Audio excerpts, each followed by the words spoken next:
পাকিস্তান টি-20 বিশ্বকাপ না খেললে তাদের পরিবর্তে উগান্ডাকে নেবে আন্তর্জাতিক ক্রিকেট কাউন্সিল। আর আহমেদাবাদের 1,32,000 ধারণ ক্ষমতার স্টেডিয়ামে খেলবে ভারত এবং উগান্ডা। পাকিস্তানের সাবেক অধিনায়ক রশিদ লতিফের এমন মন্তব্য বিশ্বকাপ বিতর্কের আগুনে ঘি ঢেলেছিল। তবে এর মাঝেই যেন জল ঢেলে দিল পাকিস্তান ক্রিকেট বোর্ড। বয়কট নয়, বরং বিশ্বকাপ খেলার জন্য আয়োজন করেই দল ঘোষণা করেছে তারা। বাংলাদেশের এক না গোটা বিশ্ব ক্রিকেটকে টলিয়ে দিয়েছে। তবে দিন শেষে খালি হাতেই ফিরতে হয়েছে বাংলাদেশকে। বিশ্বকাপ বয়কট করায় আইসিসি আনুষ্ঠানিকভাবেই বাদ দিয়েছে বাংলাদেশকে। তবে নাটক যে এখানেই শেষ হয়ে যায়নি। ম্যাজিক হার্বাল টুথপেস্ট দূর করে দুর্গন্ধ সৃষ্টিকারী দাঁতের সমস্যা। ইয়েস, দেখাও তোমার ম্যাজিক।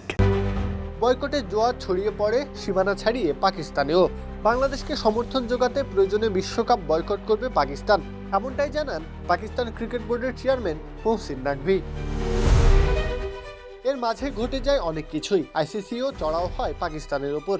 তবে বন্ধুত্বের হাত তখনও মজবুত ছিল। হঠাৎ বিশ্বকাপের জন্য দল ঘোষণা করে বসে পিসিবি, আর নিমিষেই বন্ধুত্বের অটুট বাঁধন ছিঁড়ে যায়। লতিফের বয়কটের আহ্বান তাই বৃথাই গেল। উগান্ডা নয়, বরং পাকিস্তানই খেলতে যাচ্ছে বিশ্বকাপের জন্য। 15 সদস্যের দল ঘোষণার পর আর কোনো দ্বিধা অন্তত থাকার কথা নয়। বাংলাদেশকে কি তবে মিথ্যে আশ্বাস দিয়েছিল পাকিস্তান? লোক দেখানোর জন্যই কি বাড়িয়ে দিয়েছিল ভরসার হাত? এসব প্রশ্ন এখন অবান্তর। নিজের পায়ে নিজে কুড়াল মারার দুঃসাহস কেনই বা কেউ দেখাতে যাবে? প্রত্যাহার কাব্য, খেলা 71।